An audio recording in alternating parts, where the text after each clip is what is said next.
Hi friends, today we'll talk about how to fix or how to solve your Discord app. To know how to fix or how to solve your Discord, you should just go to settings. Here we click apps, default apps, app settings.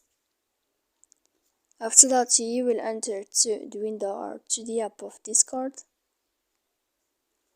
Here in this page of app info we click on first stop and we click OK. Then we will enter to the window of storage.